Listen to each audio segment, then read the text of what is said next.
Hello, welcome to food Eeshi. നമ്മൾ കുറച്ച് ഈത്തപ്പഴം വെച്ചിട്ടൊരു കേക്ക് ഉണ്ടാക്കിയെടുത്താലോ? നല്ല ടേസ്റ്റ് ഉണ്ടാവും കേട്ടോ ഈത്തപ്പഴത്തിൻ്റെ കേക്ക്. ഈത്തപ്പഴം ഞാനൊന്ന് കുതിർത്തിയെടുത്താണ്, വെള്ളത്തിലിട്ടിട്ട്. ഇനിയിപ്പോൾ പാലിലിട്ടിട്ടും കുതിർത്തിയെടുക്കാം. ഞാൻ വെള്ളത്തിലിട്ട് കുതിർത്തിയെടുത്ത് വാഷ് ചെയ്ത് വെള്ളത്തിലിട്ട് നന്നായി കുതിർത്തിയെടുത്താണ്. അതിൽ നമുക്ക് ഒരു കപ്പ് പാലെടുത്തിട്ടുണ്ട്, അതൊഴിച്ചിട്ട് നമുക്കിതൊന്ന് അരച്ചെടുക്കാം. ആദ്യം ഇത് അരച്ചെടുക്കാം. ഈത്തപ്പഴം അരച്ചത് ഒഴിച്ചു കൊടുക്കാം.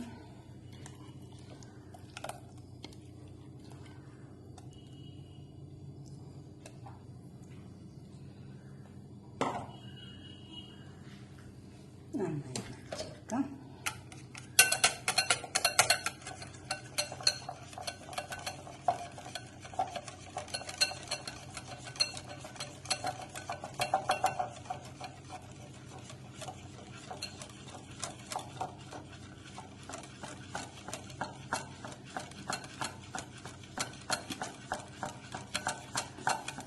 നന്നായി അരച്ചെടുക്കുക. ചേർത്തെടുത്തിട്ടുണ്ട്.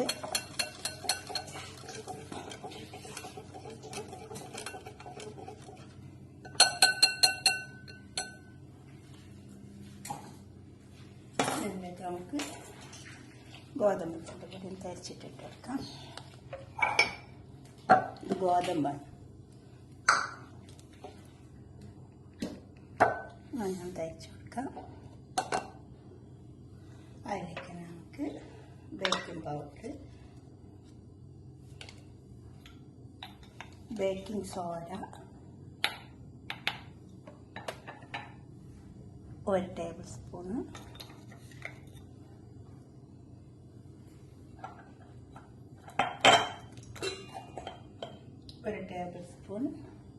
ബേക്കിംഗ് പൗഡർ,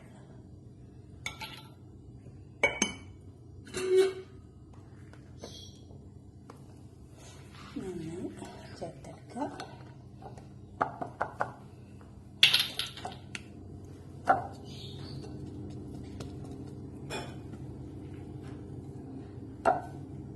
നന്നായി കുഴഞ്ഞിട്ട് ആവശ്യം പോലെ ഇട്ട് കൊടുക്കണം. ഇത് നന്നായി ചേർത്തെടുത്ത് നമുക്ക് പാലൊഴിച്ച് കൊടുക്കാനുണ്ട്. ഇത് പാലൊഴിച്ച് കൊടുക്കാം. 1 കപ്പ് പാലെടുത്തിട്ടുണ്ട്. നമുക്ക് അതിൽ എത്ര ഒഴിച്ച് കൊടുക്കണം എന്നുള്ളത് നന്നായി ചേർത്തെടുക്കുക.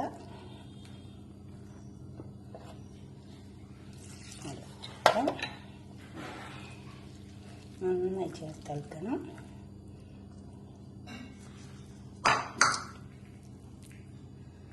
ഇത് മുന്തിരി,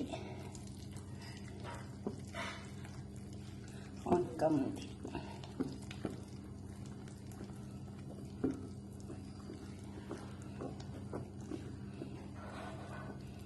നന്നായി ചേർത്താൽ മതി. കുറച്ച് സിന്നമൺ പൗഡർ ഇട്ട് കൊടുക്കാം.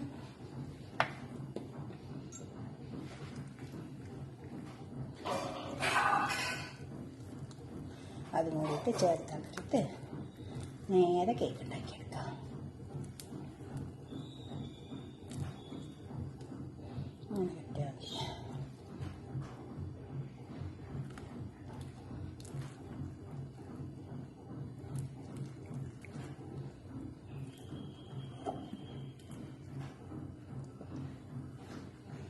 കേക്കിൻ്റെ പാത്രത്തിൽ ഒഴിച്ചു കൊടുക്കുന്നതിന് മുന്നേ കുറച്ച്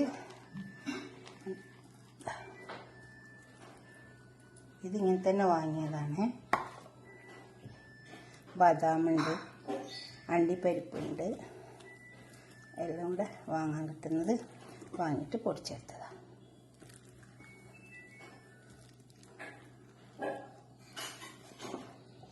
കേക്കിൻ്റെ ടീനിലേക്ക് ഒഴിച്ചു കൊടുക്കാക്കി വെച്ചിട്ടുണ്ട്. അതിൻ്റെ അടിയിൽ ഇതേപോലെ ഒന്ന് വെച്ചുകൊടുത്താൽ വെച്ചുകൊടുക്കാം. ചൂണ്ടിലൊക്കെ കൊടുക്കാം. അണ്ടിപ്പരിപ്പുണ്ട്, ബദാമുണ്ട്,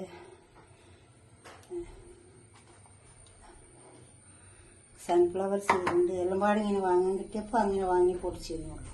അല്ലെങ്കിൽ വെറും അണ്ടിപ്പരിപ്പും ബദാമും ഒക്കെ ഇട്ടിട്ട് പൊടിച്ചിട്ട് ഇട്ട് കൊടുത്താലും മതി. ഇതിങ്ങനെ കിട്ടിയപ്പോൾ അങ്ങനെ വാങ്ങിയുള്ളൂ. ഇത് മൂടി കൊടുക്കാം.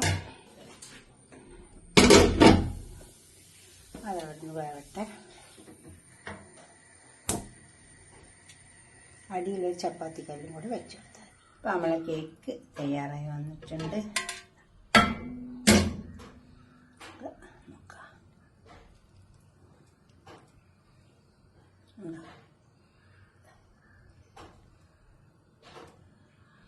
ഇത് ചൂടാറട്ടെ, നമുക്ക് പാത്രത്തിലേക്ക് തട്ടാം.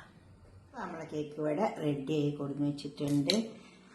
ഇതുപോലൊരു കേക്ക് ഉണ്ടാക്കിയൊക്കെ ഈത്തപ്പഴം വെച്ചിട്ട് ഡേറ്റ്സ് വെച്ചിട്ട്. ഇതെന്താ വെച്ചാൽ ഇതിൽ ഞാൻ കോഴിമുട്ട കൂട്ടിയിട്ടില്ല, അങ്ങനൊന്നും ചേർത്തിട്ടില്ല. പിന്നെ ബേക്കിംഗ് പൗഡറും ബേക്കിംഗ് സോഡയും 3/4 ആണ്. 3/4 tablespoon baking powder, 3/4 tablespoon baking സോഡയാണ് ചേർത്തത്. ഫുള്ള് എടുത്തിട്ടില്ല. ഇങ്ങനെ തന്നെ നല്ലോണം വന്നിട്ടുണ്ട് കേക്ക്. ഇതുപോലെ ഒന്ന് കേക്ക് ഉണ്ടാക്കി വയ്ക്കുക ഈത്തപ്പഴം വെച്ചിട്ട്. ഇതുപോലെ വെള്ളത്തിലിട്ടിട്ട് ഈത്തപ്പഴം ആദ്യം ഒന്ന് വെള്ളത്തിലിട്ടിട്ടോ, ഇനിയിപ്പോൾ ഈത്തപ്പഴം വാഷ് ചെയ്തിട്ട് പാലിലിട്ടിട്ടും അരച്ചെടുക്കാം കേട്ടോ. അപ്പോഴും നല്ല ടേസ്റ്റ് ഉണ്ടാവും. ഇതുപോലെ ഒന്ന് ഉണ്ടാക്കിയൊക്കെ നല്ല കേക്കായിട്ട് കിട്ടും. ഞാൻ അതിൽ ചേർത്തത് ഇതാണ്. ഇതൊന്നും വേണമെന്നില്ല. ബദാം, അതുപോലെ തന്നെ അണ്ടിപ്പരിപ്പ്, പിന്നെ ഇതാ വാൾനട്ട്, അതൊക്കെ ഉണ്ട് ചേർക്കുക. പിന്നെ ഞാൻ എൻ്റെ അടുത്ത് ഇതൊക്കെ ഉള്ളതുകൊണ്ട് ഞാനിത് ചേർത്തതേ ഉള്ളൂ. അതാകുമ്പോൾ പിന്നെ ഓരോന്നോരോന്ന് എടുക്കേണ്ടിയിരുന്നു. വെള്ളം എടുത്തിട്ട് അങ്ങനെ തന്നെ ഒന്ന് പൊടിച്ചിട്ട് ഇത് ചേർത്തത്. നല്ല കേക്കാട്ടോ, നല്ല ടേസ്റ്റ് ഉണ്ട്. ഇതുപോലെ ഉണ്ടാക്കിയിട്ട് നിങ്ങളുടെ അഭിപ്രായം നിർദ്ദേശമൊക്കെ ഒന്ന് കമൻറ്റ് ബോക്സിൽ അറിയിച്ചാട്ടെ. ലൈക്ക് ചെയ്യണം, അതുപോലെ തന്നെ ഷെയർ ചെയ്യും വേണം. സബ്സ്ക്രൈബ് ചെയ്യാത്തവരൊക്കെ ചെയ്യും വേണം. പിന്നെ ഈ ഡേറ്റ്സ് നല്ല മധുരം ഉള്ളതുകൊണ്ട് ഞാൻ മധുരം ഇതിൽ ചേർത്തിട്ടില്ല, അതും ഞാൻ ചേർത്തില്ല. പിന്നെ മുന്തിരി, ഉണക്കമുന്തിരി അതും അരച്ചിട്ടിട്ട് കൊടുത്തതാണ്. അപ്പോൾ എല്ലാത്തിനും കൂടിയിട്ടുള്ള ഒരു ലൈറ്റ് മധുരമുണ്ട്. അപ്പോൾ നല്ല ടേസ്റ്റും ഉണ്ട്. ഓക്കെ, അടുത്തൊരു വീഡിയോ ആയിട്ട് നമുക്ക് പിന്നെ കാണാം. ബൈ.